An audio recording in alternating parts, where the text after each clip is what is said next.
اعوذ باللہ من الشیطان الرجیم، بسم اللہ الرحمن الرحیم۔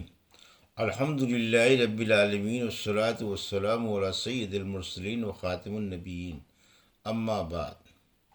صحیح بخاری، باب کتاب الانبیاء، حدیث نمبر 3402، اردو ترجمہ۔ ابو ہریرہ رضی اللہ عنہ سے روایت ہے کہ نبی کریم صلی اللہ علیہ وسلم نے فرمایا، خضر کا نام اس وجہ سے پڑا کیونکہ وہ ایک سوکھی زمین پر بیٹھے تھے، تو جب وہاں سے اٹھے تو وہ جگہ ہری بھری ہو کر لہلہانے لگی۔ کہا جاتا ہے کہ ان کا نام بلیہ بن ملکان بن نوح علیہ السلام تھا۔ وہ ابراہیم علیہ السلام سے پہلے پیدا ہوئے تھے۔ عباس رضی اللہ عنہ کے قول کے مطابق وہ آدم کے بیٹوں میں سے تھے۔ اس کے علاوہ اور بہت سے اقوال ہیں۔ صوفی لوگوں کا کہنا ہے کہ وہ زندہ ہیں، لیکن صحیح بات یہ ہے کہ وہ موجود نہیں ہیں۔ ان کے بیٹھنے سے اس جگہ کا ہرا بھرا ہو جانا ان کی کرامات تھی، اور یہ اللہ پاک کے حکم سے تھا۔ ابن حجر نے لکھا ہے کہ نوفل بقالی ملک شام کے ایک عالم کا نام تھا۔ کچھ لوگوں کا کہنا ہے کہ وہ کعب احبار کا بھتیجا تھا، کہ خضر کے ساتھ جس موسیٰ کا ذکر ہے اس کا نام موسیٰ بن میشا ہے، لیکن اس کا خیال غلط تھا۔ وہ موسیٰ بن عمران علیہ السلام تھے۔ جس استھان پر مچھلی کے زندہ ہو کر کود جانے کا ذکر ہے وہ فارس اور روم کے دریا جہاں ایک دوسرے سے ملتے ہیں اس جگہ کا نام ہے۔ یہ حدیث اور بھی کئی جگہوں پر آ چکی ہے، چونکہ اس میں موسیٰ علیہ السلام کا ذکر ہے۔ حدیث نمبر 3403، اردو ترجمہ۔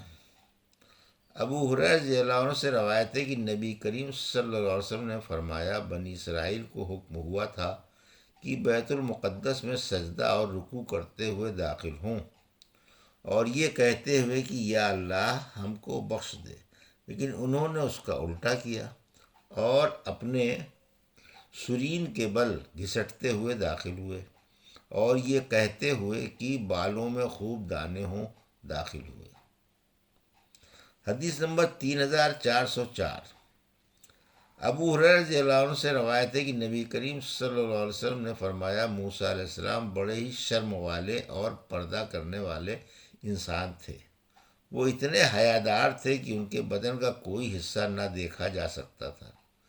چنانچہ بنی اسرائیل کے کچھ لوگوں نے انہیں طعنہ تنگ کرنے کے لیے کہنا شروع کر دیا کہ یہ تو اپنا بدن چھپاتے ہیں، اس کی وجہ یہ ہے کہ ان کے بدن میں کوئی عیب ہے، یعنی یا تو کوڑھ ہے، یا ان کے پھوتے بڑے ہوئے ہیں، یا پھر اور کوئی بیماری ہے۔ ادھر اللہ تعالیٰ نے یہ چاہا کہ موسیٰ علیہ السلام کو ان تمام عیبوں سے بری کر دیں جس کا ان پر الزام لگایا جا رہا ہے۔ چنانچہ ایک دن موسیٰ علیہ السلام اکیلے غسل کرنے کے لیے آئے اور ایک پتھر پر اپنے کپڑے اتار کر رکھ دیے اور غسل کرنے لگے۔ پھر جب غسل کر چکے تو کپڑا اٹھانے کے لیے بڑھے، لیکن پتھر ان کے کپڑوں سمیت بھاگ کھڑا ہوا۔ حضرت موسیٰ علیہ السلام نے اپنی لٹھیا اٹھائی اور یہ کہتے ہوئے پتھر کے پیچھے دوڑے کہ اے پتھر، میرا کپڑا مجھے دے دے، میرا کپڑا مجھے دے دے۔ یہ کہتے ہوئے بنی اسرائیل کی ایک جماعت تک پہنچ گئے، یہاں تک کہ ان سب نے آپ کو ننگے حالت میں دیکھ لیا اور اللہ کی مخلوق میں سب سے بہتر حالت میں پایا، اور اس طرح اللہ تعالیٰ نے ان کو الزام سے بری کر دیا۔ اب پتھر بھی رک گیا اور موسیٰ علیہ السلام نے اپنا کپڑا لے کر پہن لیا۔ پھر پتھر کو اپنی لٹھیا مارنے لگے۔ اللہ کی قسم، حضرت موسیٰ علیہ السلام کے مارنے کی وجہ سے اس پتھر کے اوپر 3 یا 4 یا 5 جگہ پر نشان پڑ گئے تھے۔ سورہ احزاب کی آیت میں ہے، اے مسلمانوں، تم ان لوگوں کی طرح نہ ہو جانا جنہوں نے موسیٰ کو تکلیف دی۔ میں اسی واقعے کی طرف اشارہ ہے۔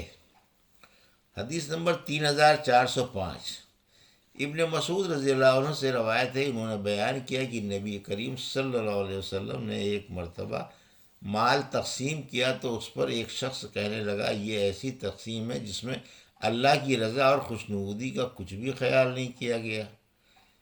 ابن مسعود رضی اللہ عنہ نے بیان کیا کہ یہ سن کر میں نے نبی کریم صلی اللہ علیہ وسلم کی خدمت میں حاضر ہو کر اس بات کی خبر دی تو آپ غصہ ہو گئے، یہاں تک کہ میں نے غصے کے اثرات آپ کے چہرے پر دیکھا۔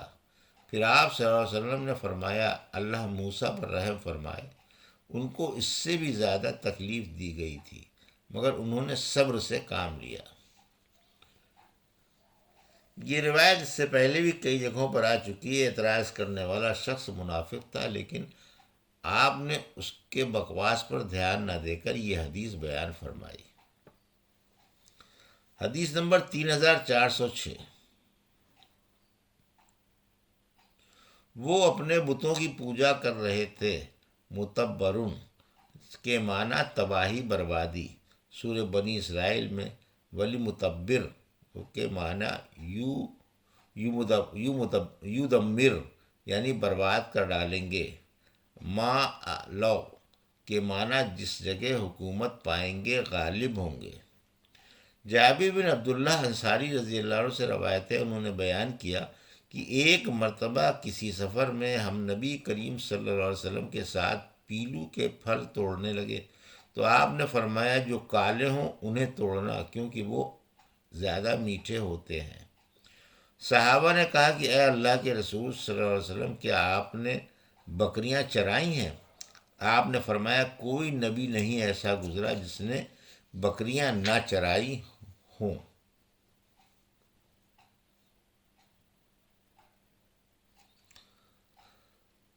حدیث نمبر 3407، اردو ترجمہ۔ اللہ تعالیٰ نے سورہ بقرہ میں فرمایا، جب موسیٰ علیہ السلام نے اپنی قوم والوں سے کہا کہ اللہ تمہیں ایک گائے ذبح کرنے کا حکم دیتا ہے۔ ابو عالیہ نے کہا کہ قرآن مجید میں اوانون کے معنی بوڑھے اور جوان کے بیچ والا، فاقیون کے معنی صاف، لا جلولن کے معنی جس کو کام کاج سے نڈھال اور کمزور نہ کر دیا ہو، تثیر الارض جو اتنی کمزور نہ ہو کہ زمین نہ جوت سکے اور نہ کھیتی باڑی کے کام کی ہو، مسلمتن کے معنی صحیح سالم اور تمام عیبوں سے پاک، لاشیت کے معنی جس کی طرح کوئی اور کوئی نہ ہو، صفراؤ کے معنی کالے کے بھی ہوتے ہیں اور پیلے کے بھی، فداراتم کے معنی انہوں نے اختلاف کیا۔ حضرت ابو ہریرہ سے روایت ہے کہ نبی کریم صلی اللہ علیہ وسلم نے فرمایا، اللہ تعالیٰ نے موسیٰ علیہ السلام کے پاس ملک الموت یعنی عزرائیل کو بھیجا۔ جب وہ موسیٰ علیہ السلام کے پاس آئے تو انہوں نے ایک چاٹا رسید کر دیا، کیونکہ وہ انسان کی شکل میں آئے تھے۔ ملک الموت اللہ کے پاس واپس جا کر کہنے لگے کہ اے اللہ، تو نے مجھے اپنے ایک ایسے بندے کے پاس بھیج دیا جو موت کے لیے تیار نہیں ہے۔ یہ سن کر اللہ تعالیٰ نے فرمایا، دوبارہ اس کے پاس جاؤ اور کہو کہ اپنا ہاتھ کسی بیل کی پیٹھ پر رکھے، ان کے ہاتھ نیچے جتنے بال آ جائیں اتنے ہی سال ہر بال کے بدلے انہیں دے دیے جائیں گے۔ ملک الموت نے آ کر موسیٰ علیہ السلام کو بتلایا تو موسیٰ علیہ السلام نے کہا، اے میرے مولا، پھر اس کے بعد کیا ہوگا؟ اللہ تعالیٰ نے فرمایا، اس کے بعد پھر موت ہے۔ یہ سن کر موسیٰ علیہ السلام نے کہا، تو پھر ابھی کیوں نہ آ جائے؟ ابو ہریرہ سے روایت ہے کہ انہوں نے بیان کیا کہ پھر حضرت موسیٰ علیہ السلام نے اللہ پاک سے دعا کی کہ مجھے بیت المقدس سے اتنا قریب کر دیا جائے کہ میری قبر کے پاس سے اگر کوئی پتھر پھینکے تو وہ بیت المقدس تک پہنچ جائے۔ ابو ہریرہ نے بیان کیا کہ نبی کریم صلی اللہ علیہ وسلم نے فرمایا، اگر میں وہیں ہوتا تو بیت المقدس میں تمہیں ان کی قبر دکھا دیتا جو راستے کی طرف لال ٹیلے کے نیچے موجود ہے۔ جان نکالنے والا فرشتہ چونکہ حضرت موسیٰ علیہ السلام کے پاس انسان کی شکل میں آئے تھے، اس لیے انہیں آدمی سمجھ کر ایک تماچا جڑ دیا۔ یہ کام نبی سے بھی سمبھو ہے اور عقل سے بھی دور کی بات دور کی بھی بات نہیں۔ جب موسیٰ علیہ السلام کو حقیقت کا پتہ چلا تو انہوں نے اللہ تعالیٰ سے ملاقات کے شوق میں موت ہی کو پسند کیا۔ بیان کیا گیا ہے کہ حضرت موسیٰ علیہ السلام نے خود بیت المقدس میں دفن ہونے کی دعا اس لیے نہیں فرمائی کہ آپ کو بنی اسرائیل کی طرف سے اس بات کا ڈر تھا کہ کہیں ان کی قبر کی پوجا نہ ہونے لگے۔ ہمارے نبی کریم صلی اللہ علیہ وسلم کی قبر بھی اسی لیے مکے کے استھان پر مکے کی جگہ پر مدینے میں ہے، ورنہ مکے میں حج عمرہ زیارت کرنے والے جاہل لوگ پوجا شروع کر دیتے۔ یہ تھی صحیح بخاری باب کتاب الانبیاء کی حدیث نمبر 3402 سے 3407 کا اردو ترجمہ جو ابھی آپ نے سماعت فرمایا۔